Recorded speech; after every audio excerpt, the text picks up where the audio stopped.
and it starts right here. That just sounds so anatomically bad for your throat. You know what's weird? Actually, you know what's weird? It doesn't affect your throat at all. Nothing? You can have a blown voice and scream like that. It doesn't hurt Just it at go? all. Oh, okay. Yeah, it's called the Zen of screaming. You have to. It's fucking wild. Actually, it's nuts. All right. We should be ready. That was all live, but. Yeah. Is it? Yeah, it was. We live? we live the whole time? Yeah. Nice. Nice. Well, what's up, everybody? This is the Controversial Podcast. The Controversial Podcast. It doesn't affect your throat. Oh, that's perfect. Hey, that was a good start to that was a good, actually, not a bad start to an interview. All right. Welcome to the Controversial Podcast with Chaz Romero, where we talk about all things controversial. And tonight, I have the very special privilege, and I mean a special privilege. He's a great combat veteran. Yeah, he's not a combat veteran, but he's still a veteran. We talked about this earlier, and I'm actually going to get to that. Clayton, Hey. what is going on, my boy? Nothing, man. Here talking shit now. I love it. I said, listen, you don't want to do that with me. You might lose quickly. They're going to lose. I'll bomb the hell out of them. I've lost a lot in life, so. You what? I said I've lost a lot in life. Dude. It's okay. What a morbid way to start it. By the way, this is non-alcoholic beer. That sucks. No, it's not alcoholic. All right, everybody. That was funny. So I got to share this real quick. Because for some reason, dude, when I do this, I can only do it with friends. And it's frustrating. So when I have to share this. Right. And then I have to share it to the public. I'm hoping I'll get more friends off this. You should. We can all be friends. Right. Episode 12. With my dog. Boom. The dog. I'll have you the know, dog. Marines can't count that high. So let me give me my popcorn. Rochelle said, "Let me give." She goes, Oh, God. She put it on your post. Did you see it? I saw that. Rochelle's good shit. I go, it's gonna be good. It's gonna be good. I like her. I love it. All right, everybody. Actually, you know what's weird? Oops. Did I share that yet? Time out, guys. I'm sorry, everybody. Okay. Cool. All right. So this is a comedic episode, at least, base minimum. So, if you guys are watching this is going to be good because we're going to talk tonight a lot about what it's like to be a veteran. Yeah. For one, I want to just say, I want to start this episode, just premise the whole thing with, man, thank you for your service, for real. I appreciate like, it. all jokes aside, bro, like, I think that's probably my greatest, if not, there's an echo from the mics. Rut-row Reggie. It might have been because I had a live.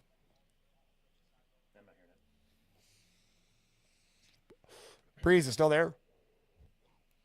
Well, anyways, so Marine life. Yep. What made you join the Marines? It actually started with my parents. Both my mom and dad were in the military.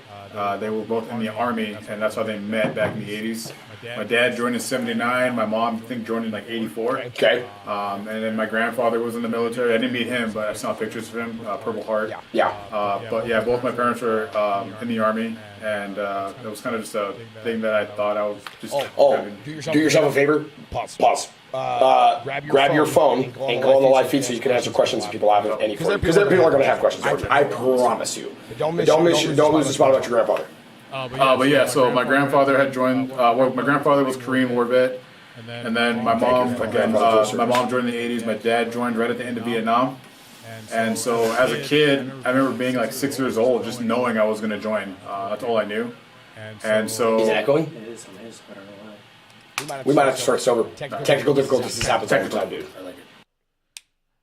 You want me to stop her? No, I mean, let's do the test run. Testing. 1, 2. Mic check. 2, 1, 2.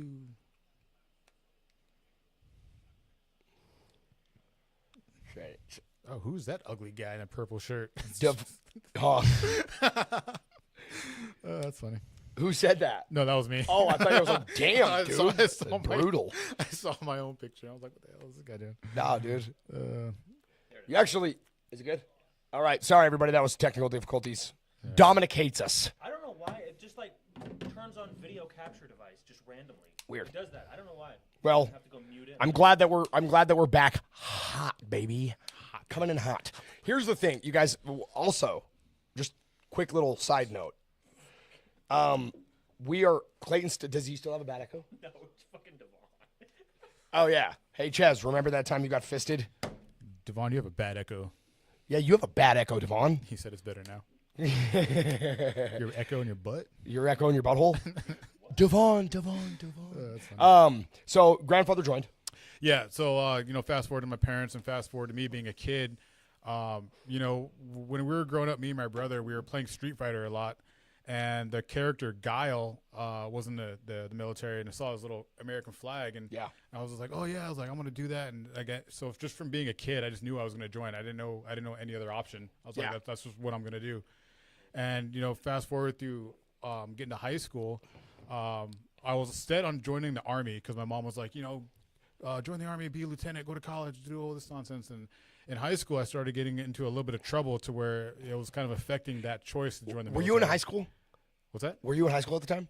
Were we in high school? Yeah, me and you had the same. I want to. Well, no, I'm saying when you were getting in trouble. Yeah. Oh, yeah. Okay, that's what I'm asking. It started sophomore year. Because if I remember correctly, I kind of remember this. Yeah. This is the part where I was going to hop in. I was going to say I kind of remember. Which incident? Yeah, I kind of remember Clayton getting into some trouble. Okay, I'm glad. I was just clarifying. Yeah. So I guess the big thing that really happened that kind of set my shit straight was I was smoking weed and I had a weed pipe in the locker room. I can't believe.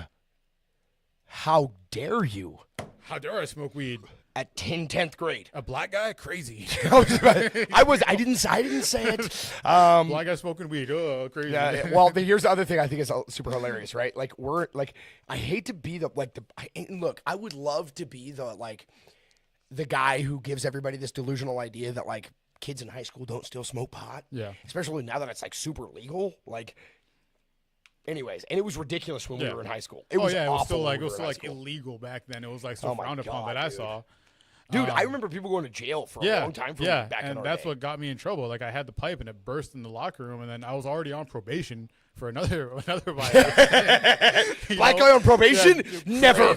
Black guy on probation has never happened. And so I ended up going to juvie for a week, and at this point I had still not what they call depped in, and so when I was gonna join, this is started junior year, and I was on probation for the whole weed thing, and I got put on an ankle monitor, and my dumbass, still partying, whatever. And I remember going to a party one night, and the next morning the recruiter called me, the Marine Corps recruiter, and he called me. Shout out to Joe Palakiko, I'm still friends with him on Facebook. He was my recruiter, but Palakiko called me and was like, hey. He's like, you want to join the Marine Corps? That's all he said. He called me. You want to join the Marine Corps? I was all hungover. I was like, yeah, sure. Why the fuck not? He's like, come in tomorrow to the Poolie office. So I fucking went into the Poolie office. Yeah, I swear to God. I walked in that bitch hungover as shit. I was 17. I was to the point where I was about to throw up. Hey, dude, I'm sorry. That's classic. I walk in the fucking office and he's like, sit down, watch. He sat me down. I watched this 10-minute video about being a Marine, going to war, guns, explosions. And I was like, I'm fucking hooked. Of course, right off the rip, dude. I mean, that sobered you up quick, huh? Yeah, dude. I was okay, of course. Yeah. And so I went home to my mom, and the first thing I told my mom was I want to be a Marine. The first thing she said was why do you want to be a bullet sponge? And dude, I was like, I don't know. A morbid way of saying thank you for your service, Mom. Because I was welcome. Because I was 17, my mom, I couldn't sign the a papers bullet myself. Sponge. Yeah, so I couldn't sign the papers because I was 17, so my mom had to do it. So it took me a little convincing to be like, I want to join the Marine Corps. To get my life together. Yeah. Well, was that the argument? It wasn't really to get my life together. I just wanted to join the military. I was like, I just want to get I just want to go shoot shit. And so after about 3 or 4 weeks, even during the time that we were, if I recall correctly, we were still in the Iraqi War. Yeah, this was probably the height of it. I would say just based on the history when I joined, it was the height of the Iraq-Afghanistan war. But this is after when I joined, it started coming down. Right, so when I joined, it was on the decline. Essentially, it was de-escalation. It was de-escalation period. Okay, on the decline, but it took about 3 or 4 weeks of convincing my mom to let me join the Marine Corps. Right. And so she had signed the papers, and from that point, end of my junior year, it's called depping in, the late entry program. So I got depped in. And so from there, I kind of got my life, my high school career together. Yeah. But I was still on probation. I remember this too. I remember when you showed up in a military outfit. Yeah. And so I was still on probation per se. And about halfway through my senior year, my recruiter was like, "Listen, if I write a letter to the judge and get you off this probation, because I was going to be on until I was 21." He said, "If I write a letter to the judge, you're going right after you graduate." And so he wrote a letter to Judge Nisley. Oh. And yeah, it was Judge Nisley. Shout out to Judge Nisley. Shout out to Judge Nisley. So yeah, he wrote a 2-page letter saying if you let him off probation, we're gonna take him right away. And so I was like, okay, well, how long do I have? He's like, well, when you graduate, we'll send you off in July. Fuck no, dude. I graduated May 31st. I was in boot camp June 7th. The motherfucker lied to me like recruiters do. They lied to me. So I was in boot camp 1 week after I graduated high school. Yeah, I remember the little we had a little going away party. I don't know if you remember Brian Miller. I remember Brian. Brian Miller. Yeah, Brian didn't he join too? Okay. Brian went to the army. That guy he's a motherfucking bad. That's still a monster. You're a monster. Brian, if you ever see this, you're a beast. Yes, Yeah, I remember.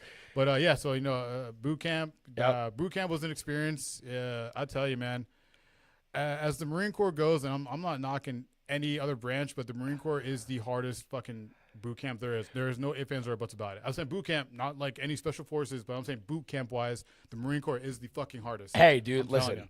There's no doubt about it, and this is a perfect segment into the next part of this because I want to talk about more of your experience, obviously, but I also want to touch on some current events, right? So like, out of curiosity, this is an important thing. I've always wondered about this.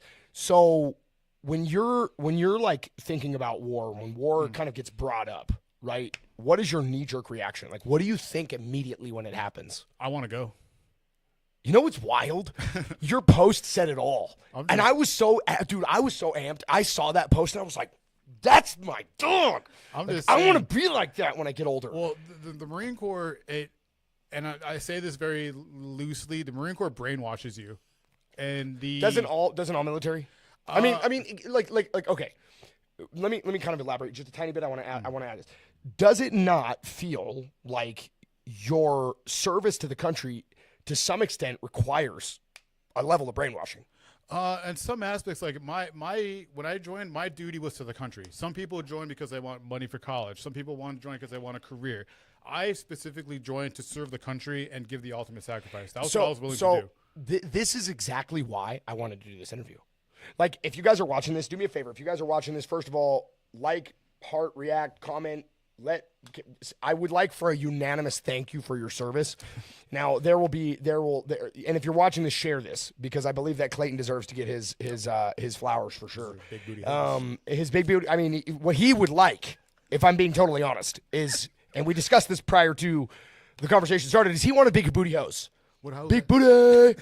And there's a reason, right? Obviously, he's a black guy. No. Oh my god. Oh my god. Did I do it? I'm a black guy with no kids. Keep that in mind. That's wild. Hey, hey, ladies. But here's the other thing. Serena Rose Camp said, "What's up?" Bree says, "Thank you for your service. Thank you. I appreciate that. Thank you." My dude, my wife is a trooper. Like, literally, she's actually been thinking about joining the military. Really? I said you wouldn't do that well because you don't like to wake up early. Yeah, that's probably one of the hardest things. Yeah, really. But I mean, after a little bit, I think that's probably. I was gonna say, I feel like that would be probably the easiest thing. Is like I can adjust the schedule. I don't know.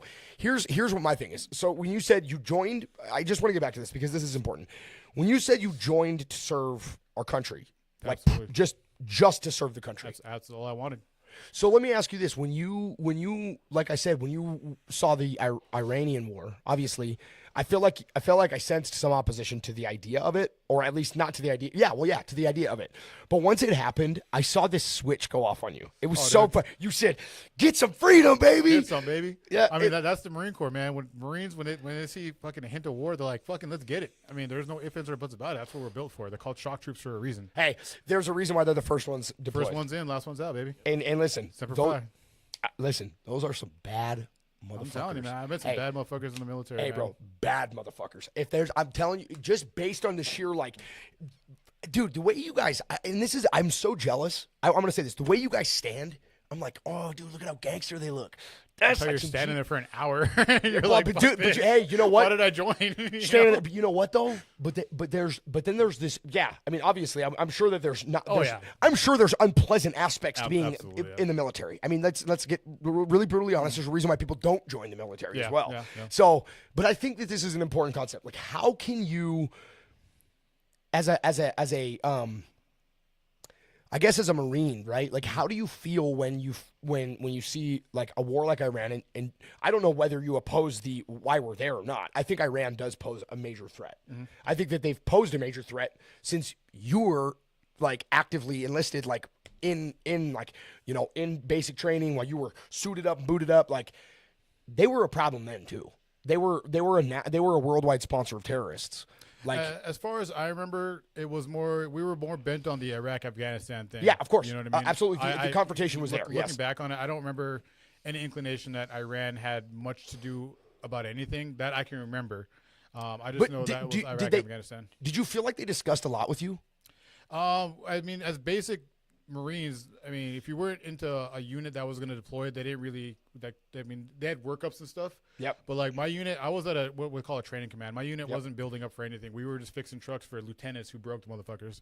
So I was at a TBS, which is where all the, if you were going to go to college and you became a lieutenant, that's where you'd go.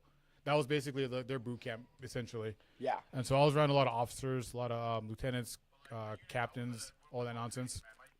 So let me ask you this: when you were there, like when you were like, you know, training and sacrificing for your country, when you were sacrificing for the freedom of what we stand for, like, did you expect that? Like the situation with the Epstein Files, right? Like, would you ever have expected the people who are your superiors to be involved in things like that? Not at all. I remember a couple weeks ago, I read that a couple naval commanders were implicated in those files, and they immediately resigned.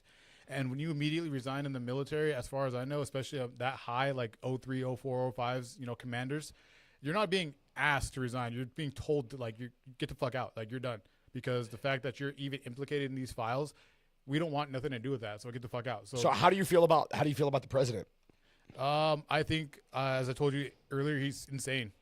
Like, I don't think this guy should be in office at all. This is why we have a vice president. I think that we should remove the president right now and let J.D. Vance step in for right now, and while we figure out what the hell we're doing with President Trump. Can I tell you that I actually massively agree with that statement? I'm glad you do. And the reason why isn't necessarily because I think Donald Trump is actually incredibly brilliant. I think that's why I'm frustrated, right? Because you have this guy who's exhibited one of the greatest comebacks in American history. It's never been done. There's not even close to any kind of comeback story like Donald Trump's. Not even close. This man was being prosecuted. He had multiple felonies. He had basically indictments on federal cases that had money cases. They do not play, like, the IRS does not play with their money, right? So this dude is being, and then he comes back into the race. He dominates, just utterly dominates the second. I mean, just dominated. Then he does some of the most ridiculously stupid shit that he could possibly do when he gets in office. I'm like, dude, I don't get it. Yeah. Bro, this is you're either a madman and you're a genius and you have something up your sleeve, which could be possible. It is Donald Trump. So we can't count that idea out. But here's why I think this is important. I'm asking you this, but I want to tell you, I'm gonna say this.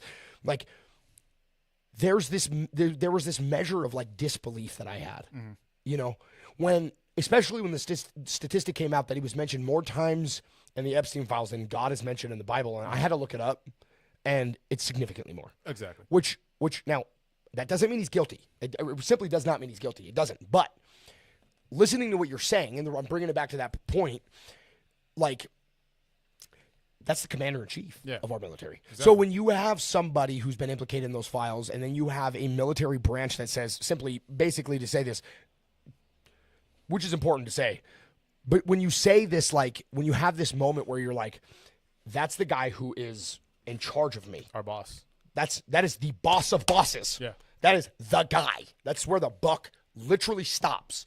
And then you have situations and you have the videos where he's like, well, I'd walk up and grab her by the, you're like, you're like, how is this dude in charge of us? Yeah. And it kind of blows my mind. Again, this is what we have, a chain of command. And when you're chain of command, it's called loss of confidence. When you remove commanders, officers. I didn't know that. When you remove officers from a chain of command, it's called loss of confidence. Wow. So when you see in a paper, Captain so-and-so was removed from the USS, I don't know, fuck all. It's like we lost. He was relieved of loss of confidence in his command. Yeah. And so I don't see why that's not applying to the president. Like, we're losing confidence in you. Yeah, I agree with you. He's a brilliant guy, but he got there by lying on his resume. He's like, oh yeah, here, I fabricated all this, and he's like, oh, this is the actual job. I'm not built for this. Like, it's weird to me. Again, I might have a moment of disagreement. I'm going to push back a little bit. I think he's capable, and I think that he's, again, I think he is actually a brilliant military mind as well. But the judgment, the lapse in judgment comes to me when he allows, like, you had better tighten up the ship for number one, okay? Tighten up your ship. You got Cash Patel not doing shit. Yeah. You got Pam Bondi, who's a bag of shit. Liar, terrible human being. I'd hate Pam Bondi, what? I'd hate it. I'm sure you would. Yeah, you're looking for the big booty hoes. She don't got no big and booty. she blonde. Rich. But she black guy says she a white blonde girl's rich. Money, Never has happened. Fuck with it. Here's why this is funny. If you guys are watching this, share this video. It's super funny. And this will trust me, dude. This is an interesting. Scott. Iran and Pakistan were still active, and my unit did conduct operations in Syrian border in 2010, 11, and 12. So while they were not widely talked about as the Taliban was, they were constantly talked about amongst operating forces. There are thousands of terrorist organizations on the global watch at all times. Boko Haram, Al-Qaeda, ISIS, and the Taliban are just a few of them, and only became widely observed by the media when they started committing atrocities against mankind. I mean, I think the other thing is too is when you look at why they were there. Like what has brought these people? Again, I'm not pro. By the way, I'm not pro terrorism. I'm just trying to play the devil's advocate a little bit. Damn. I'm trying to play the devil's advocate a little bit because I want to give these people an opportunity to like build a case to some degree. I've kind of played the devil's advocate with people, but here's where I struggle a lot. Again, you have this guy, right? Obviously, greatest comeback in history. It requires a measure of brilliance to do what he did. I mean, yeah, you're not wrong on that point. Like it requires a measure of tactic that I have to ask myself, okay, there's no way this guy is listening to advisors tell him that the Iranian war was a good idea. There's no way. But here's where the strangest thing has happened. He's now convinced people, and the tide is massively shifting as it goes. Yeah. Now all of a sudden you have this wave of people, and I'm not talking about the people who were opposed to the Iranian war are now switched like almost overnight after that ballistic missile that flew 4,000 miles. What were your thoughts on that? Well, as far as that, I didn't really see anything on that. So you have to educate me on. What basically, what happened was, basically, Iran launched a 4,000 kilometer ballistic missile. Okay. And I want to say that it hit somewhere in Europe. I'm not 100% sure on that. Europe? I'm positive. If it hit Europe, man, we'd be in fucking World War III. Hey, that's what's happened. Are you talking about Diego Garcia? No, I'm talking about this was like 2 days ago. Yeah, didn't it hit the naval base in it's called Diego Garcia? Was that what it was? It's a U.S. UK joint. Yes, that was what it was. Yeah. Okay, now again. Now that should be cause for fucking like let's go, motherfucker, we out. Now we're. So so do you think that was just provoked and that there should be no reason for it, or do you think like, hey, these people are really capable of some very atrocious things? As far as I read, I think Iran is fully capable of going to a full-fledged war. Yeah. And the fact that they hit a joint operation base that is operated by NATO, well, not NATO, but US, UK, that should be a cause for us to be like, okay, you need to fucking stop right now. Which again, you're a Marine. So what is your natural inclination? Man, go to fucking war. Let's go. Let's go drop bodies, motherfucker. Let's go, man. Hey, this is why I love you. Okay, so I got to add some comic relief in this because it is kind of morbid. Yeah, I mean, I would say it's kind of morbid, dude. Yeah. So when you see this guy and he's your boss, yeah, it's got to be tough sometimes. But at the same time, you got to think like, okay, there can't be a total loss of confidence because we have to think like, okay, he's done these amazingly incredible things. There has been things that he has done that are truly against the laws of human nature. Like really, truly. Just being I'm giving him credit where credit is due. I'm giving him his flowers. But you see all these bad decisions, you go, okay, let's see if he can turn it around in the next 3 years. But the problem is, and this is where your issue is that there's been a measure of conduct throughout his life that makes him questionable. But do you think people can grow out of that? I don't see why not, but he's not. You know what I'm saying? So I can't disagree with you. Where I'm kind of going to that is like where the loss of confidence for me comes in. It's like a commander telling you. That was my next question. It's almost like telling your troops to go into a kill box even though you know they're going to get killed. That was my next question. Is what metrics do you use to gauge whether somebody is capable. Well, as just an enlisted Marine, I really can't say because I'm not an officer. That's an officer's job. And officers still have to listen to the president. But when the officers are advising the president, hey, man, might want to be careful with these guys. They can bite back. It's like, nah, I don't want to listen to him. Like, fuck it, let's go. Like, why? Well, but as a Marine, I'm like, I still want to go drop bodies. So if you're gonna let me off the fucking chain, let's go off the fucking chain. But just be reminded that me and my boys might die on this shit. But if you're gonna tell me to do it, bro, if I was gonna die, hey, listen, I say this all the time. Bree will tell you this. I have a bad case. Like, I don't know if it's because of the meth when I was younger, but like I lost all measures of fear. Like, dude, I would absolutely go to war. Yeah. I would if they said we're gonna have a draft, I'd be like, fuck it, let's go, baby, it's game time. But that shifted in me. That wasn't like that when I was 18 years old. Yeah. I was a little bitch. I'll just be straight up. I was a little bitch.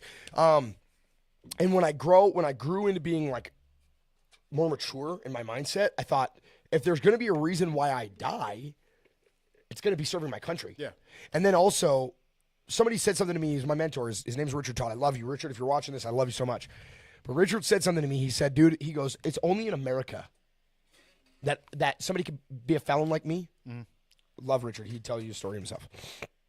That like you could be a felon like me and also become a millionaire. Yeah. And then not only that, but be a felon and now become president.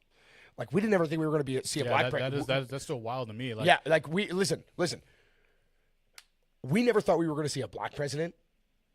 I know for a fact we never thought that we would see a president with a felony. Like, I just want you to let that sink in for a minute. I mean, most people literally go to prison for years over felonies. Years over felonies.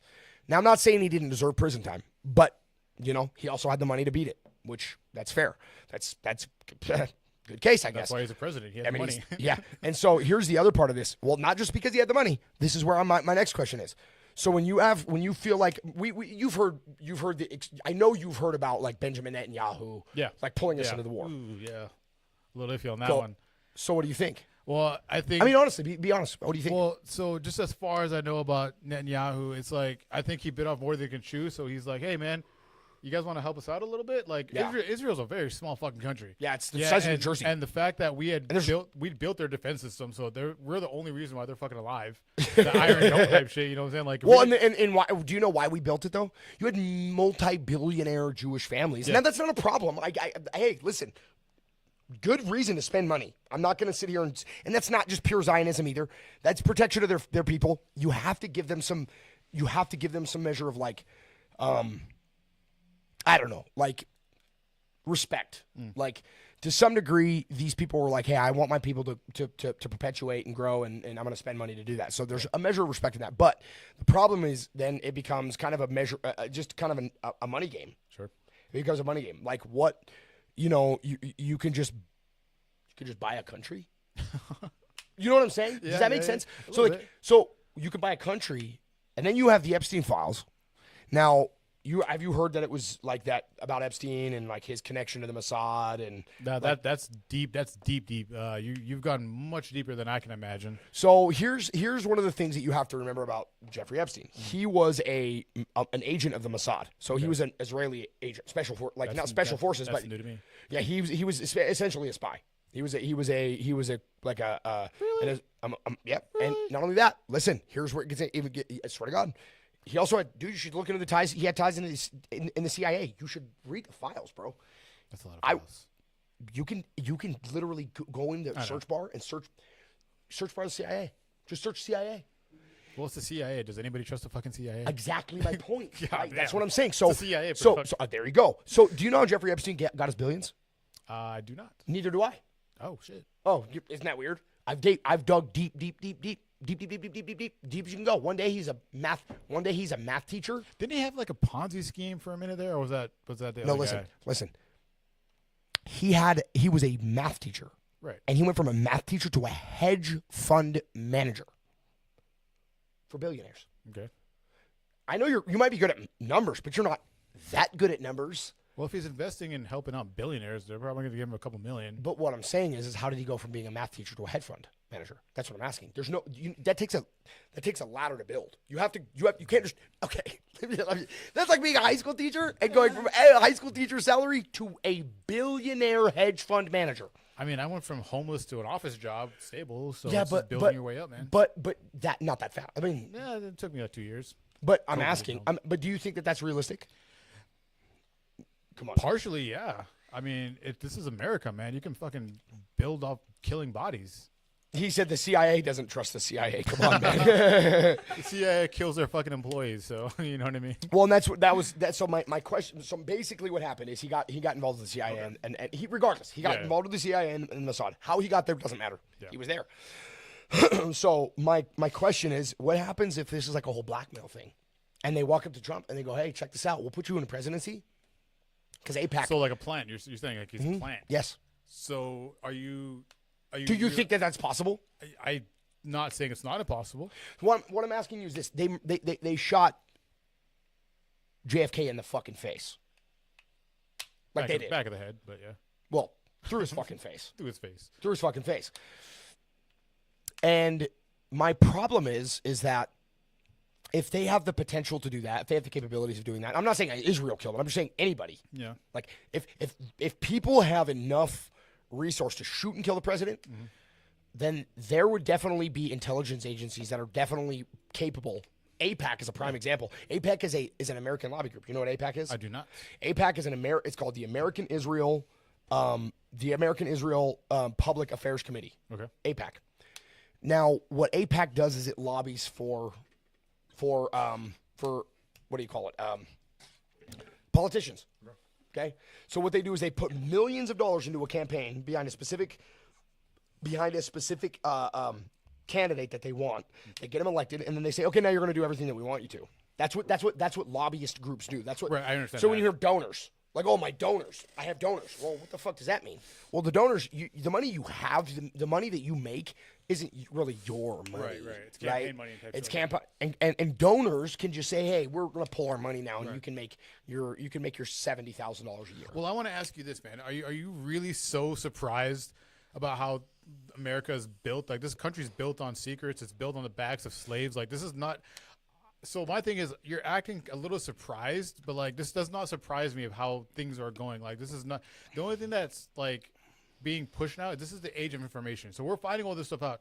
This shit has been going on since monarchies. It does surprise me. Do you want to know why? Why? Because I want to believe the best about my country, and also I see people like you. So I want to just go back because if you haven't noticed, I've literally geared this entire conversation into a perfect circle. So I want to bring it back to you. That's demonic, bro. It's not. It's actually the circle is actually the term of expression. No, well, there are demonic symbols. See, but pack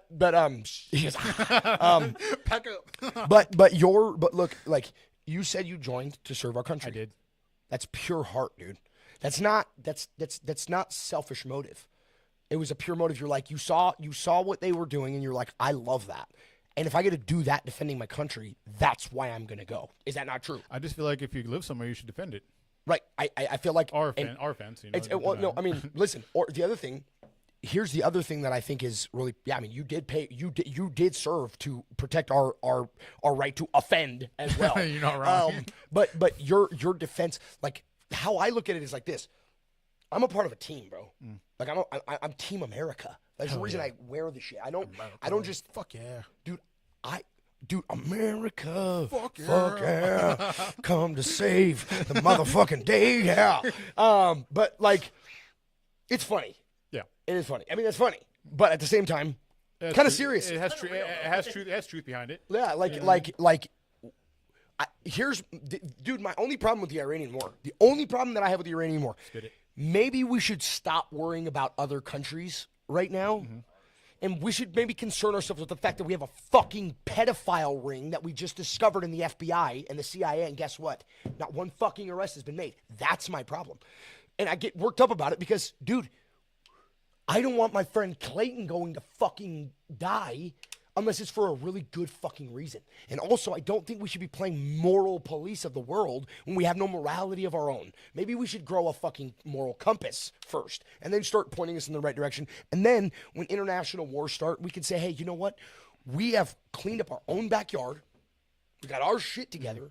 And now Clayton is going to go and defend the prosperity, the freedom, the things that he signed up for fucking dying for, right? Well, then we can do that, and I can hold my head at least somewhat high, because, dude, I can't enlist in the military because I have a fucking felony.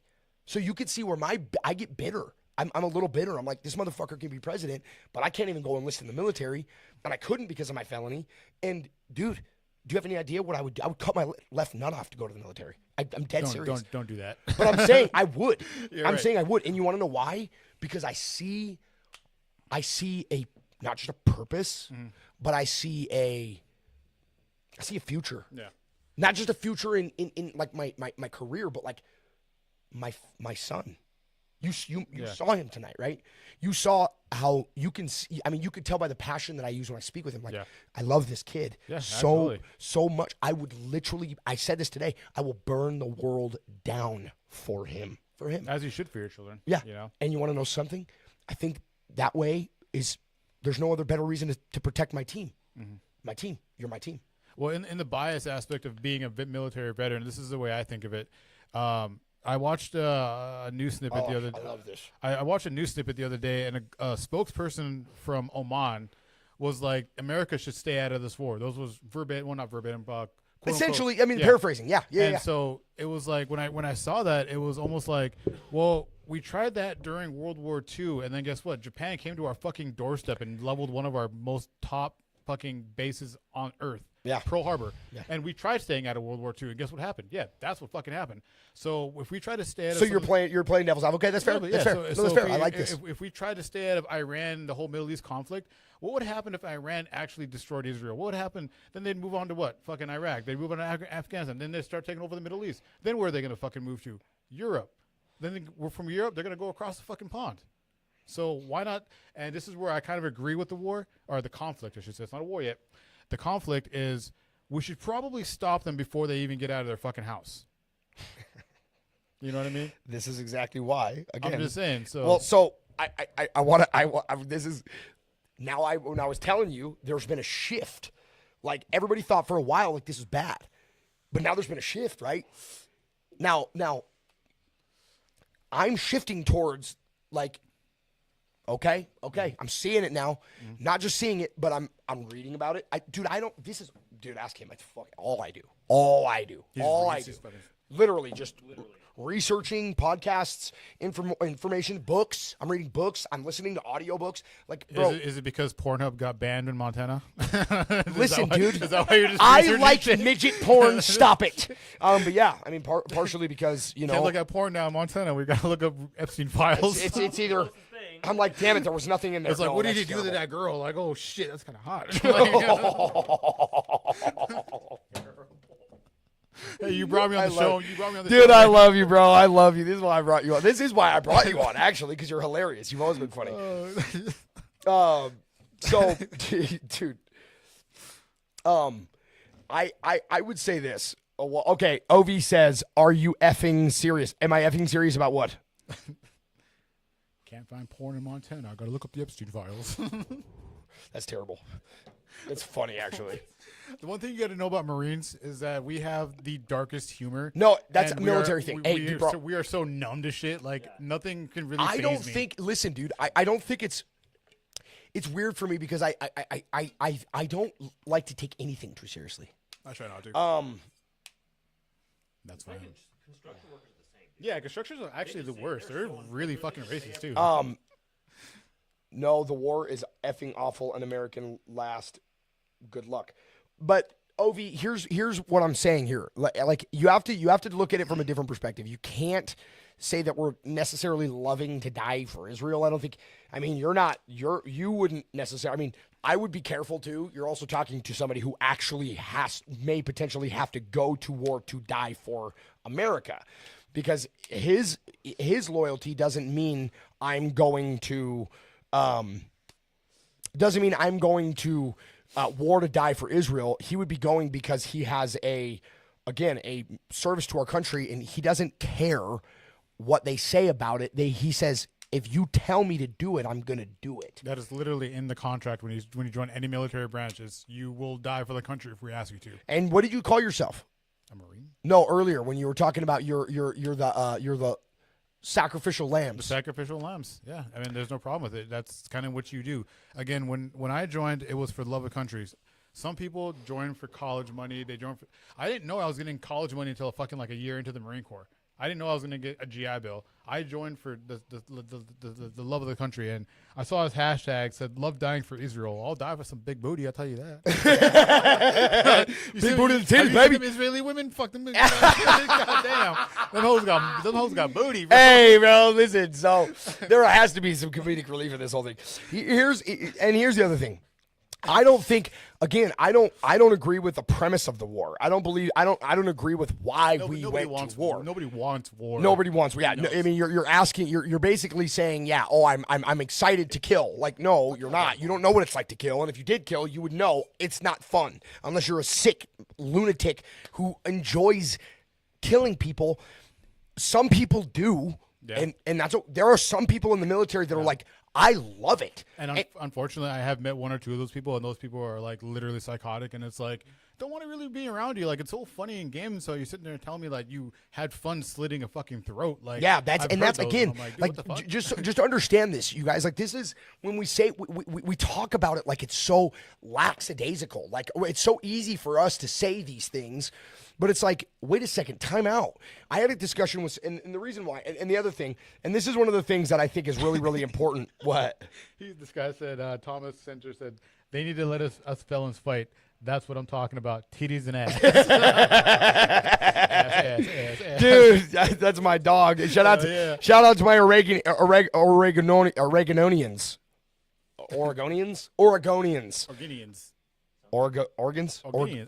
Is that what they're called? Organites. Oregonians. I'm gonna call it. I think Oregonian. I think Oregonians sounds better, so I'm gonna say Oregonians. Shout out to my Oregonians.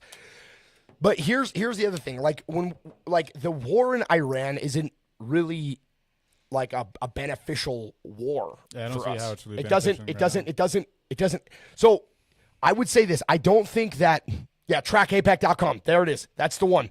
Dylan Dubeck, thank you for the website. That's the one I'm going to send him to so he could check out how many people are actually influenced by Israel. Gotcha. So here's the problem. Here's where OV has a major issue, and I agree with him on this. There should be no country that has the amount of influence in American politics than Israel does. They have a godly amount, dude. When you look through Track APAC, you're going to shit your pants, dude. Why though? Because they have a motive to carry out an agenda. So you have to remember that, dude. Look, check this out. I know it's interesting because then you go, wait a second, time out. We are over in Iran right now because Israel, but you have to remember. You know how many times Israel said, "Hey," they said, "Hey, you know what? We're gonna bomb Iran. Either you're with us or you're without us." Yeah. Guess who said no? Obama and Biden. And guess what? In his first term, Trump said no.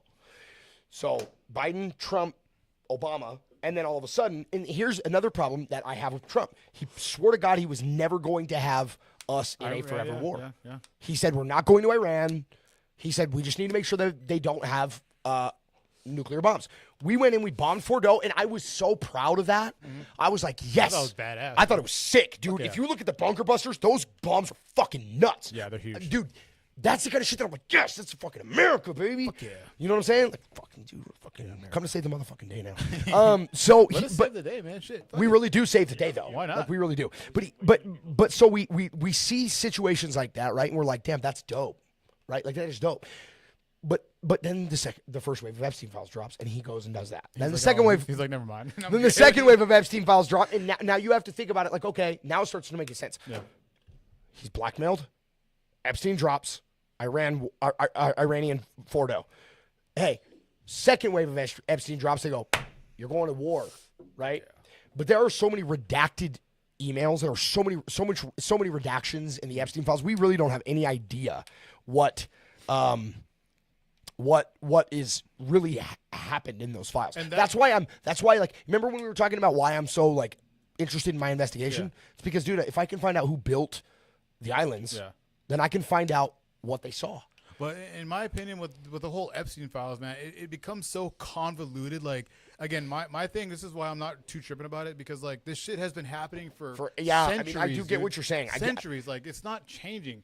The only thing that's changed is how we know about it. You know, this is the age of the fucking internet. Yeah. I can find out where fucking my ex-girlfriend lives in a fucking 5 seconds if I really wanted to. Yeah, you can pay $10. You know what I mean? She'd probably kill me, but it's all right.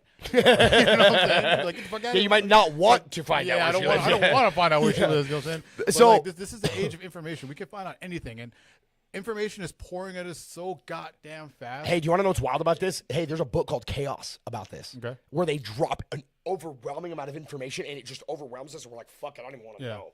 Like, I don't want to know. And so here's let's go to some of these comments. Right. I want you to address some of these comments. Good. We voted for the lesser of two evils. I believe that from the bottom of my heart. To each their own, but I believe that personally. Yeah, no, absolutely. I truly like this is like you imagine if we would have had Kamala. You told Junior, like, this is a very evil world. Yeah. It's not changing. Humans are fucking disgusting. We are terrible people, and we're not. I don't think we're ever going to change. I agree. So Scotty says dying for Israel isn't a thing. They've been threatening the West and threatening from the non-Islamic world for as long as they've been a nation. What do you think about that? He's talking about Iran.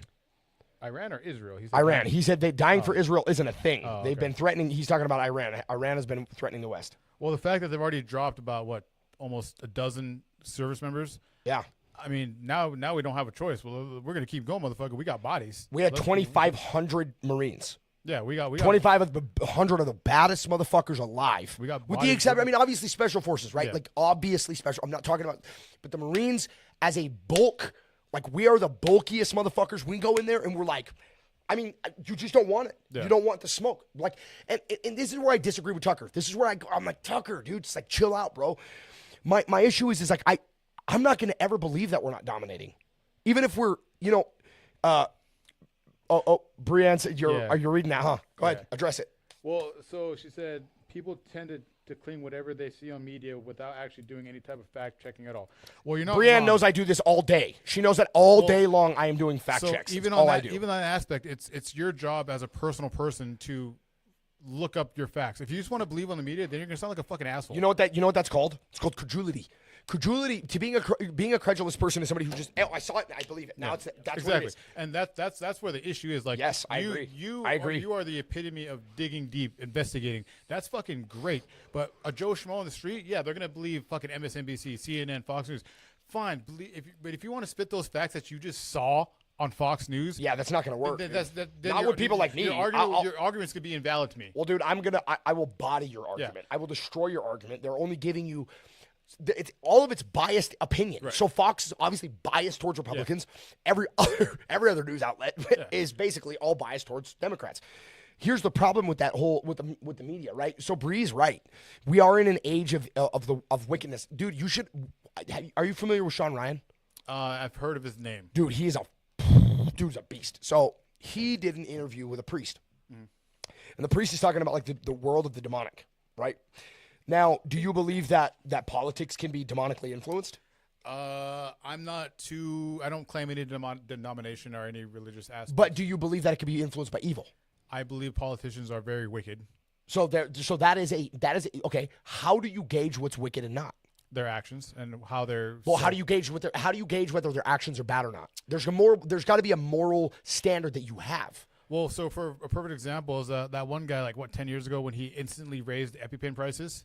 Yeah, that was in a sense wicked. Like, why would you do that? That's a life-saving fucking medicine that people need in an instant. Like when they have an allergic reaction, not insulin. Or EpiPen. Yeah, my bad. So my bad. when they need EpiPen, it's an instant thing that they fucking need, and you just raise the price 400%. Why would you do that? That's very evil and wicked to do. Now, I'm not going to say he was demonic because I think he's just a morally shitty person. So again, okay. So here's why I'm asking the question. Let me explain why I'm asking, because it kind of seems weird. Like why are you asking me? No, you're fine.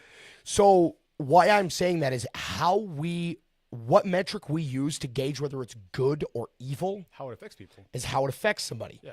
Now, there's always a measure of like hey, that was either really good or it was really bad, or it was good or bad, or but there's never really a specific middle. There's never like, oh, it wasn't bad, but it wasn't good. Like especially in the world of politics, there's not. It's either it helped or it hurt, right? I just don't feel like I've seen a politician do anything good for the American people in so long. JFK was really a beyond the personal immorality. Here's the other thing: being a good man and being a good president are not mutually exclusive. So you don't have to be a good man to be a good president. Does that make sense?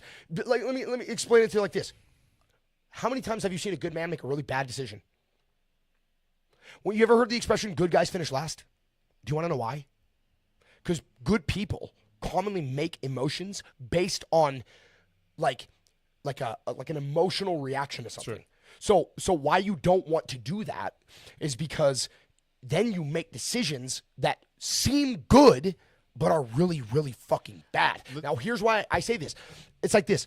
You see somebody that doesn't necessarily have the same moral fiber, same moral compass, and for some reason they're able to disconnect their emotional reaction, and they can look at the situation from an objective perspective and say, well, yeah, I mean, but, and then they look and they go, okay, I'm not gonna, and they don't make, they're commonly like that, where they are emotionally disconnected because they have less of a, I guess, conscience. But emotional reactions are, if you study psychology, emotion is a large reason why people make decisions. They are. It's a major factor in our decision-making ability. Logic is the reason why, okay, for example, men are logical, women are more emotional, right? Why they're a good balance is because you have different perspectives that can point you in the best direction. Right. The problem is logic, if you're ruled only with logic, then what ends up happening is you become corrupt. You become corrupt. You really do. The problem with corruption is that it doesn't really have like a boundary, right? It can just continue to grow and grow and grow and grow and grow and grow and grow and grow. Benevolence has kind of a boundary, right? You can only be so good before you just are like, okay, that's the best I can do, right? Evil, it doesn't ever stop, right? So why I say this to you, you're saying, I don't believe that he's a morally, or he's a demonic person, he's just a morally shitty person. Well, how you use that, how you gauge that metric, what you use is you use a moral standard. For the 10 Commandments, thou shalt not kill, thou shalt not steal, thou shalt not, those are a lot of what we base our laws on. Right? And then we teach our kids, our children, which is what we're bringing to your point, empathy and compassion. Why would you be so apathetic and evil that you would raise the prices of these fucking, you see what I'm saying? Yeah. Well, I want to go back to the gauging of, what's good or bad. With my personal belief and my life experiences, it's more of what is the intention behind your decision? You know what I mean? So if I make this choice and it affects somebody negatively, why did I do that?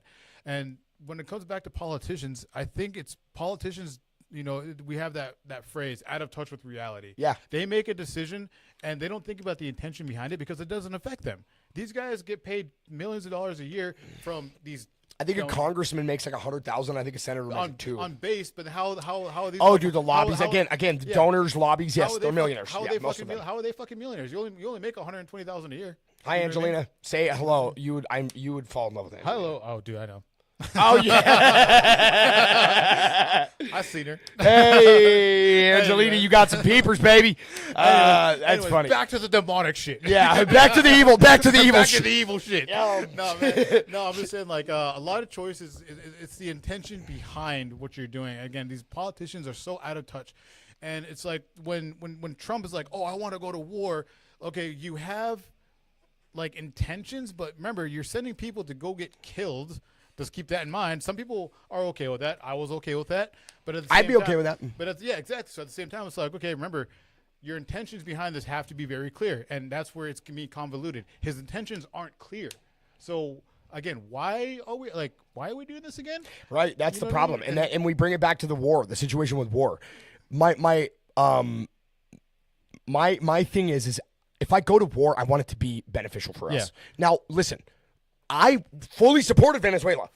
Fully supported him going and taking Maduro. That motherfucker so That, quick. hey, was took that that one bitch of the most down. gangster? Hey, was that one of the most gangster shit you ever That's saw? gonna be a fucking movie here in about 1 month. I'm telling you, bro. Delta Force. It's gonna be. He said it was so funny too. What up, Jordan? Angelina, she threw you a heart, big dog. Oh damn, girl, what's up? He's like, I'm about What's to. your name is? I'm about to. How big that booty? I'm about to be sliding up in your inbox. You a white boy? Yo. Hey. So, just like a murder trial, and it's all about intent. Well, here's my thing. Okay, perfect example. Yeah, Iran. Listen, how we gauge what war is. Okay, this is a perfect one. Hell yeah. So we gauge war by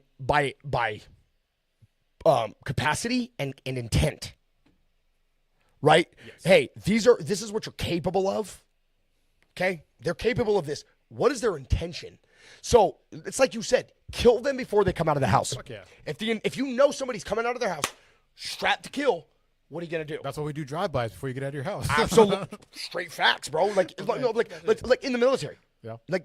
That's why you guys do drive-bys. Fuck yeah. Like that's why you can do drive-bys because you don't want people coming in. You know there are terrorists in that house, and you're like, I'm gonna shoot the shit out of Or this you house. kick their door down. Or you kick their door down, and guess what you do? Which is what's literally happening in Iraq, Afghanistan. And guess what you did? Or not you, but guess what you do? You drop bodies. You drop bodies. Drop bodies. And again, in the moment, you don't think. No. You don't have a choice. Yeah. You're like in a moment where you're like, I'm kicking this dude's door in, and whatever I see that's alive, I don't care if it's a dog, I don't care if it's a cat. If it moves, I'm killing it. Hell yeah. You snap into a level of like ferocity where you're just like, you know what I'm saying? It's like the level of ferocity that you get to have it's kind of admirable. And so people go, well, this sounds like Chez is kind of like fantasizing killing people. No, I'm not. Not at all. Not at all. What I'm doing is I'm tapping into, because I've been saying this, Clayton.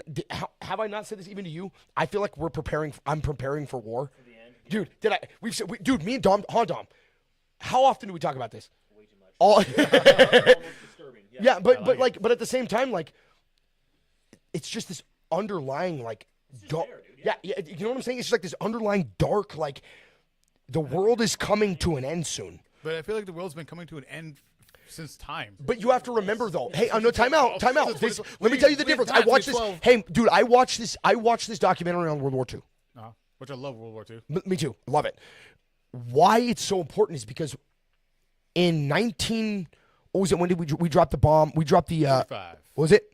It was June 8th or something along those lines, right? That's when the war ended. No. That was D-Day. That was when we invaded so we I'm started. sure the war ended in April 1945.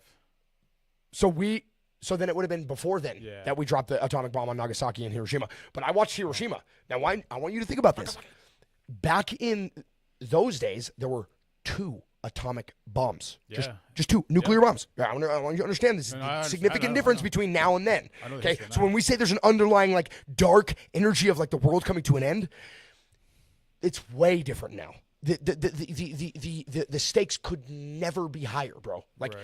So you have to think about it, like why I love having these conversations. I love having conversations with servicemen, dude. You guys are a different breed of people, for real. You guys are a different breed of people.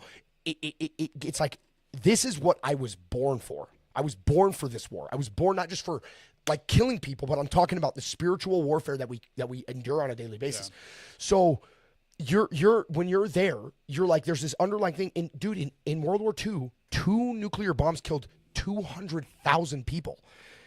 Dude, the atomic bomb, the original. What was the intent behind that? Well, just because, dude, Truman saw really no choice. It was we're either going to send because the Japanese wouldn't stop. We're either going to send millions to die, or we're going to. Okay, but check this out. So the reason why we did that fucking bomb drop is because the Japanese were so ferocious. They were savage. They were kamikaze. Dude, Pearl Harbor was a kamikaze They would mission. fly their planes into ships. They did not give a fuck. That's what I'm saying. Japan was Pearl Harbor was a kamikaze mission. Now fast forward to now.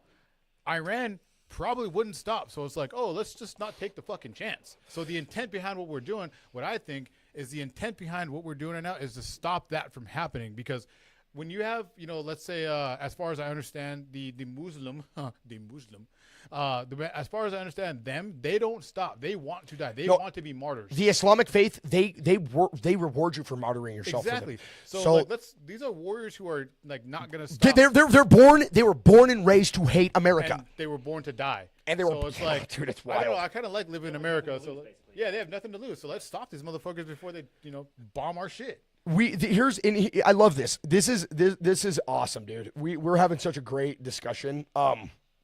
And I just love the fact that we have this is a good engagement. Now it's gotten way good. I wish I was engaged. You are engaged. Angelina, you want to get engaged? You're engaged. You're engaged to the machine. I am engaged to the machine of America. But so let me ask you this. So do you want to go to war in Iran? Do you want to go to war? If I had the opportunity to fucking gear back up, I would have no problem doing it. So you just said it. These people, they're born to die, bro. So are Marines. But I think I think you're a different breed, because I don't think you're killing them. I don't think you're killing them for a reward. No, not at all. You're killing them for a protection. You're killing them as a sacrifice. You're saying, hey, look, I'm not going to let you hurt anybody in my country. I don't care if they have blue hair. I don't care if they're a conservative. I don't care if they're good. I don't care if they're evil. I don't care if they're right. I don't care if they're wrong.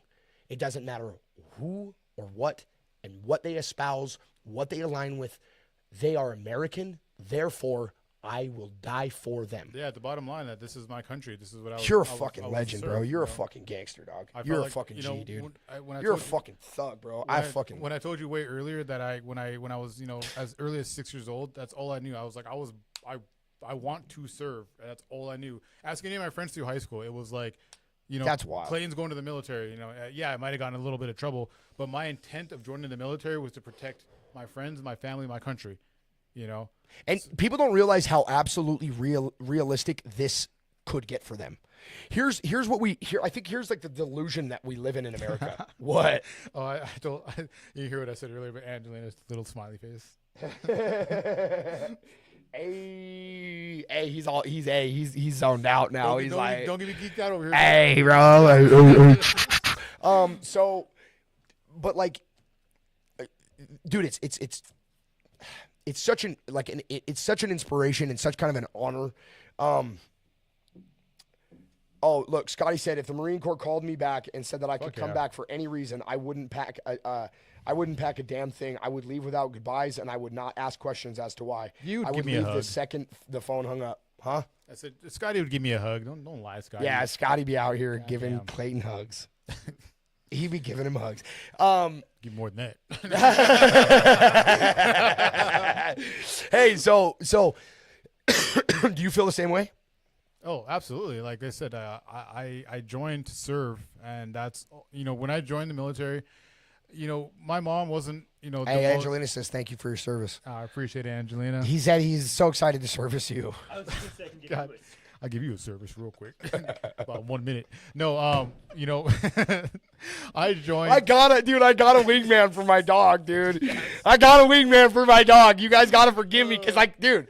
As much as look, bro, I'm an American, and so like we wingman over here. You know what I'm saying? Like a man in uniform, I can put that bitch back on. Yes. Dude, love you, Stewie. I appreciate you. Thank you for joining in. Thank you for commenting. Like, share if you can, buddy. I love you. Appreciate you, homie. No, when I joined, my mom wasn't the most loving person, but I knew that she was very proud of me of joining. And I remember when I didn't get the opportunity to join because of a medical issue. Hey, Jordan wants to ask a really, really, really important question. I'm sorry, I don't mean to interrupt you, dude. Do it. He said, I'm going to go off topic. If you take a girl on a first date, would you DoorDash and smash the first night? Or would you go on a date first? I mean, depends how big her booty is. You know what I'm saying? So you use. I'm kidding. You use the metric of big booties. Big booty, bro. I'm an whether ass or man. not you're going to go out on a date. I mean, superficially, yeah, I gotta have something to grab. You know what I mean? But if she's a loving, caring girl, then we might go on number 2. Hey, Bree, forgive me, my love, but bro, help a boy out, bro. Dude. She is like, bro, she's got this super slender, beautiful. Are you trying to pass your girl into me? Absolutely not. You're tripping. Higher than a kite, my friend. Damn. But she's got this perfectly cute, slender face. She's got this little tiny waist, and dude, when it gets down, I'm like, there's just no, you can't argue with it, bro. You can't there's what, dude? I mean, I know we're switching topics a little bit. So you don't say. So you're saying you don't need Pornhub now because you got Brie.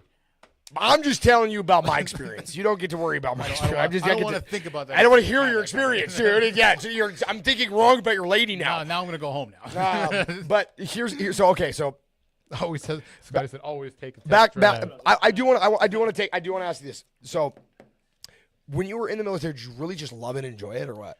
I mean, be honest. No. There were some aspects where I'm like, I was a mechanic. I was what's called a 3521, a maintenance mechanic. I worked on diesel engines, and I'll tell you, man, I was fucking terrible at it. I can't even today. I can't change a fucking oil. I don't want to. I hated it. And I realized at that point where it's like you're not good at things you don't want to do. Yeah, absolutely. When that's I was fair. talking to Dom earlier, I was like, what do you do in your daytime? And he's like, I do photo media. So my first year in the Marine Corps, I did what's called combat camera. And combat camera does the media for the Marine Corps. They take the photos. They do all the fucking videos. Did you like it? So, yeah. So I was on a smaller unit that just did like base media. They took pictures of the new commanders. They took pictures of the new NCOs that would come into certain units. I absolutely loved that. That's why I got into photography and videography. So why didn't they let you stay there? So when I got diagnosed with diabetes, about a year into the Marine Corps. I was kind of placed on what's called a med board, and the med board decides if you get to stay in the military or you get kicked out. And so I was in the process of almost getting kicked out because I had diabetes, and they didn't want somebody with diabetes. But lo and behold, they said you can stay in for your enlistment, your 4 years, but your chances of re-enlisting are going to be very, very low. So they said, do you want to stay in your 4 years? I said, yeah, I'll stay in my 4 years. After I signed that piece of paper, they said, all right, now go to your, what you call it, MOS school, which is the maintenance mechanic. So then I went back to MOS school, became a mechanic, and then I got shipped off to Quantico. And again, I was a terrible mechanic. I hated it. Wasn't very good at it. But applicable skills. I just was not good at it. And it wasn't your joy. Yeah, I didn't enjoy getting up at 5 a.m. to go out to a dusty ass truck full of spiders because it was like Virginia was fucking hot, dude. And we had trucks sitting out there for weeks, and when you had trucks sitting out there for weeks, you'd have spiders getting on. You had fucking raccoons sitting in the goddamn vehicle. You're like, get the fuck out, motherfucker! Like, What did you do to the raccoons? I don't want to talk about that. Okay, sorry.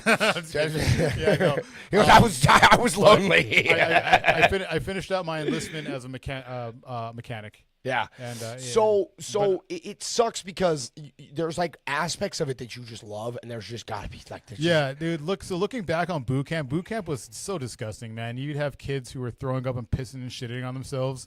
I won't lie. There was one time where we stood in formation so long I did piss myself because, it was a formation and we were practicing, movements and stuff. And then one day we pissed the drill instructor off, and he's like, "All right, good. You guys can just stand out here." So we stood out there. It felt probably 15, 20, 30 minutes. But, dude, in those that time, it felt like an eternity. Yeah. Oh, yeah. Every minute's like an hour. I'm standing there. I'm like, God, and you can't move because you can't break rank. Yeah. So I was listening to him like, fuck it. All of a sudden, I was like, yep, there it is. I gotta pee. There it is. There it is. And hey, you're a bigger man than me. Again, as a Marine, I have no shame saying that because I've seen. You shouldn't have any shame. I've seen. Thank you for your service, bro. For real. No, all we jokes do aside. Appreciate that. But I've seen people throw up on themselves. I've seen people shit themselves. I'm like, yeah, peeing yourself isn't so bad. No, not only that, but like, dude, I've heard even worse than that, dude. I mean, I've heard horror stories, dude. My buddy, Bo Reichenbach. Bo, I love you. He's a Navy SEAL. He's a double amputee above the knee. Thank you for your service as well, big dog. But bro, this dude is a Navy SEAL, so he told me about Hell Week. Yeah. And he said there was a moment, dude. Listen, this is crazy.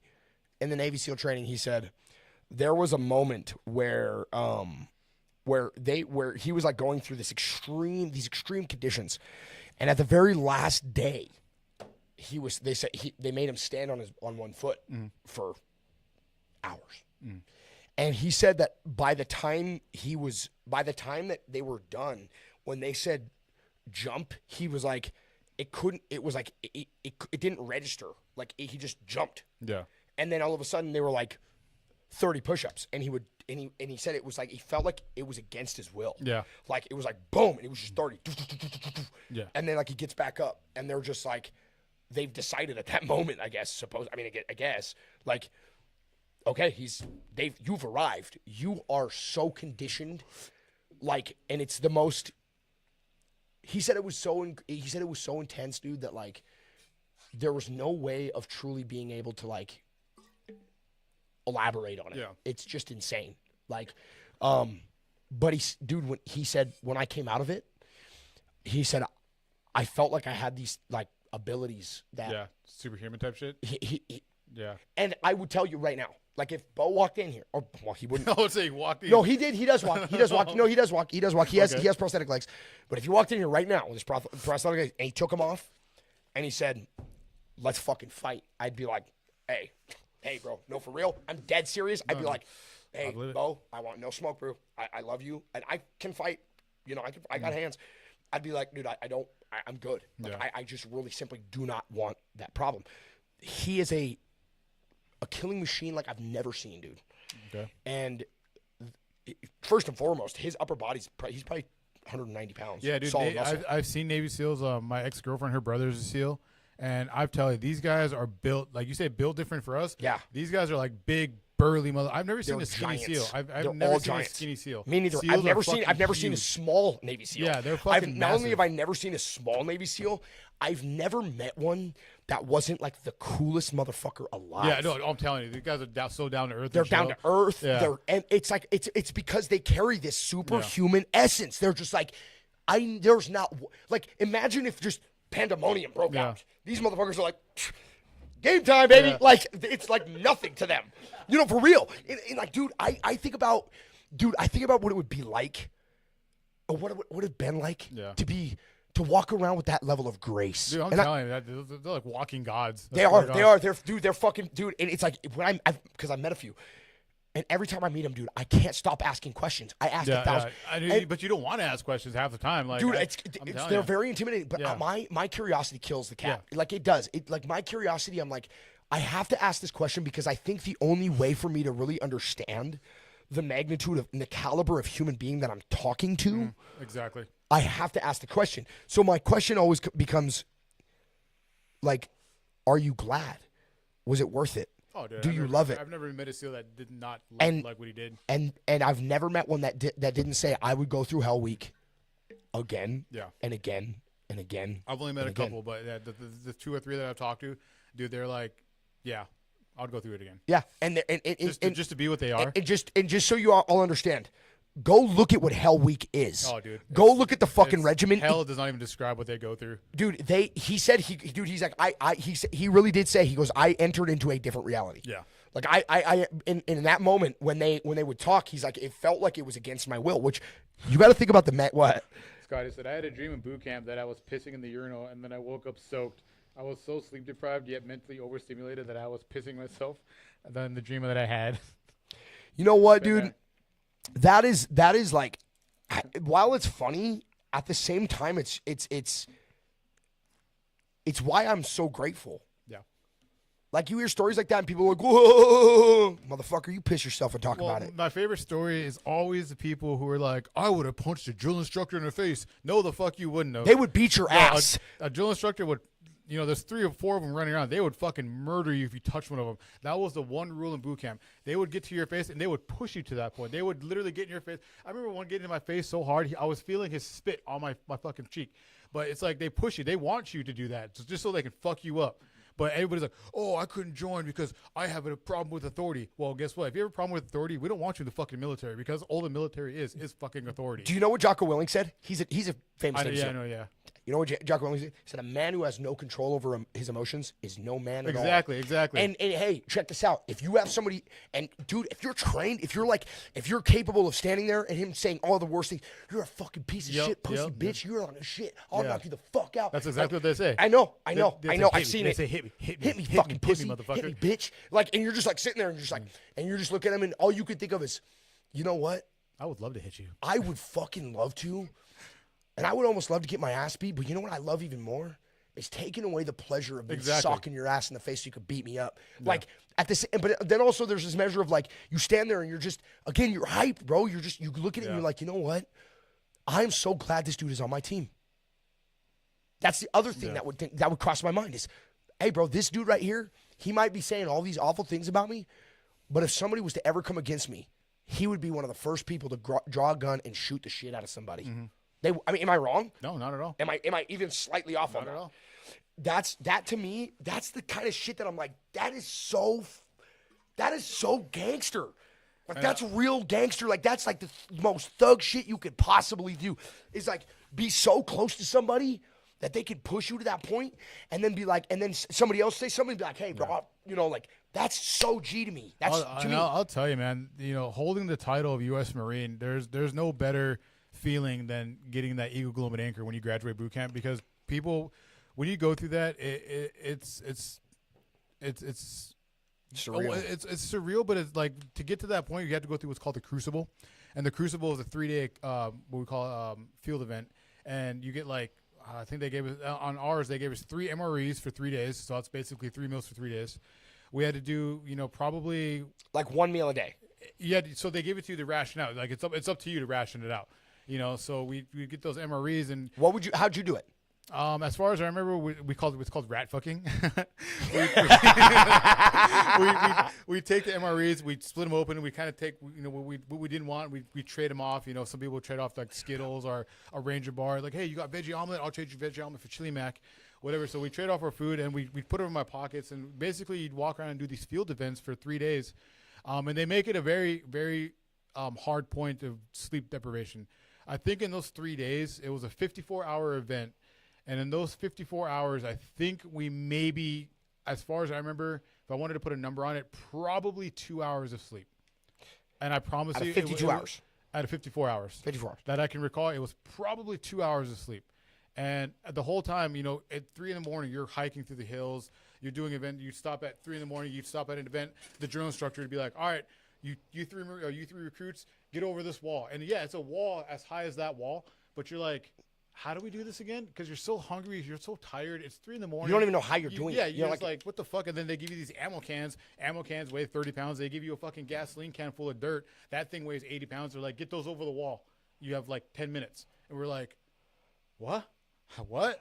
And so you figure it out. But at the end of that, you have to pass that in order to become a Marine. All right? You don't get the title Marine until you pass that crucible. And it's, they make sure you pass. You're a fucking G, but at the same time, it's like, when you get that, hey, that's gangster, is it not? When you get that Eagle Globe and Anchor, man, I have never seen so many grown men cry in their lives. There's 80 of us standing there, and we're like, you're not crying. Oh no, you're celebrating. Dude, I was no, you're celebrating. We were fucking balling. Our knees hurt, our feet hurt. Celebrating. We'll call it celebrating. Bro, I see things so differently now, though. Like, dude, because the child in me and the funny guy in me wants to laugh about it. She said, I love MREs, not when you got a shit. But I love MREs. No, dude, once you eat out. So MREs are meant to block your system. So when you eat one, you're not shitting for 3 days. So I'd be careful with that statement. Dude, Angelina's so funny. You're a legend, Angelina. She's a real one, dude. She sticks around. I'll give you some MREs, man. We'll see you in a week. You know what I'm saying? Sitting in the bathroom. But, and I want to wrap this up because I know. Yeah. I know that you've been here for a while, and I appreciate. Go get drunk after this, so. I appreciate your time, regardless. Yeah, I got nowhere to be. And I absolutely love this conversation because it's been. Thank you for having me, man. Really, it's an honor to be here, and I thank you for having me, even taking the time to have me on here.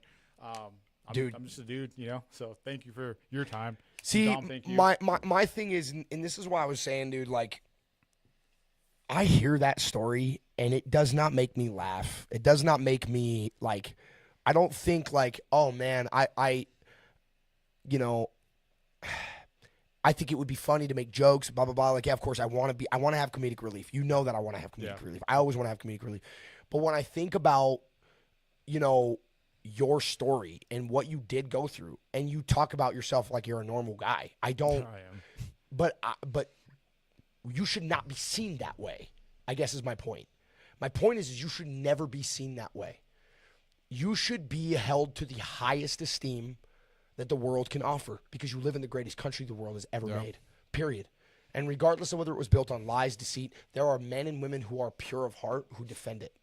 Because this is our country. Yeah. And the founding fathers, greatest country on earth. And the founding fathers, regardless, okay, they did have a good intent in separating us from England. They did have good intent.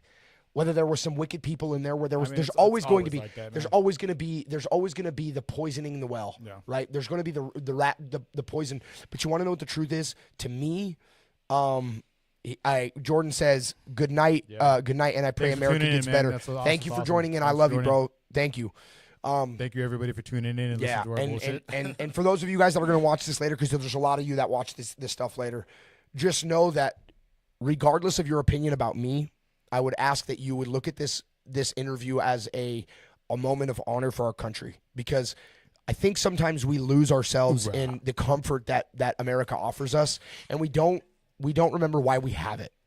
And so we have it because of men like my friend, who I'd like to consider my friend. I've considered you my friend for a long time. I consider a lot of people friends that don't consider me friends, and that's okay. That's just not. I've never had a problem with you. I'm familial. I'm a familial person, so I always like family. I'm a big family guy, which is one of the reasons why I love our country. But I think about you and what you went through and the sacrifices you've made, because being a soldier means you're sacrificing your life, period. That's just, you said it yourself. You are a sacrificial lamb. But what you stand for, what you've defended, without even having to go and defend it necessarily, what you've defended by your actions, by saying, I'm willing, that is enough. Absolutely. That saying, I'm willing to die for my fellow Americans, that's enough. You should be looked at as a hero. You should be a superstar. You should be the people we are taking photos of and saying, look at what he did today. Like, I know that it seems normal. It seems like you have all these people who do these. Well, the reason why they do have these things and why they do is because they have money. You should be given the money. That's the whole point of what I'm getting at here. Like, the money should be spent on you being like, dude, I'm going to be a superstar because that's what I was made to do. You are a superstar. You kill shit, literally, and metaphorically. And there's a measure of, like, honor that should be attached to that. You know what I'm saying? Does that make sense? Yeah. And I'm not just gassing you up, bro. I'm really not, dog. To the day I joined, to this day right now, I would suit up and go to war for the country, just defend my friends, family, and the country that I live in. Well, man, I just want to say thank you for that, and I want to say thank you for coming tonight, man. It was really truly an honor, dude. It is. It's always an honor to. It's good to catch up with you again. And well, dude, Dom, so. I will say this too. I've been telling people this. I want to have a regular guest. Sure. I think, dude, you're hilarious. You're always on. You're always talking. You bring a great energy, bro. Like, thank you. Well, this was one of the easiest interviews I've ever had, really, and really it was just more of a conversation. But I think we've kind of gotten to a point where we really do agree on a lot of the same things. Yeah. We may not agree on the same political stance. We may not believe, and I don't even know what your political stance is. You've never really elaborated. Well, you called me a Democrat that one time. I did call you a liberal once. You're a fucking Democrat. You're a fucking liberal, dude. Just fucking admit you're a liberal, dude. You're a fucking liberal, Clayton. Come on, you know you're a liberal. But like, we have to do that. Like, we have to have that banter to some degree. But look, man, you to me, you're a legend, bro. You're a great guy. I'm super grateful to have you on the show. I'd love to have you again. I'd love to have you. Really, I mean, really, I'd like to have a regular service, member. And really, what I want to do, dude, is I want you to just be, I want you to get the recognition you deserve. Yeah. I want you to be put up. I want you to be lifted. I want you to be raised. And that should go for all of us. So if you guys are watching this right now, just understand this: that, like, we have this beautiful country, this country that we have. Whether you agree with the reason we're at war or not. Whether you agree with it or not, it doesn't really matter. Thank you, Mike. I appreciate you. Yeah. But the reason we have this country is because we have men like Clayton that are willing to die for it. And I think that stands as a testament to what America and the ideology, or excuse me, not the ideology, excuse me, but the fiber, the fabric of what we are is that we are a family. Yep, absolutely. Red, blue, black, white, fat, skinny. Whatever big it is. Big booties, small booties, big booties, small booties, big titties, little boobies, little mosquito bites. All girls deserve love. All of them. Big girls need loving too. But truly, like, that's like we get to enjoy the comedy. We get to say whatever we want. And I think that stands as a testament to the fabric of America, and I think I love that. I think I want to continue to ride for that. I think I want to continue to build on that. I think I want to continue to expand on that. Absolutely. And if you guys are watching this, do me a favor, hit the like button, hit the love button. Like, subscribe, share. Yeah, and share it and comment. And if you guys are watching, please thank Clayton for his service. Everybody, I mean, really, if you're watching this ever, you should be thanking Clayton for his service. That's a fact. Thank you for my service. Yeah, and Clayton, I want you to thank you for your own service. Damn it. Now buy me Denny. Show me some respect. Buy me some Perkins or something. Show yourself some respect. We love you guys. This has been the Controversial Podcast with Jez Romero and Clayton Denny. Thank you again for having us. Or thank you for coming. Thank you for having me. I'll come. Whatever. I know you'll come. You guys, this has been the Controversial Podcast with Jez Romero.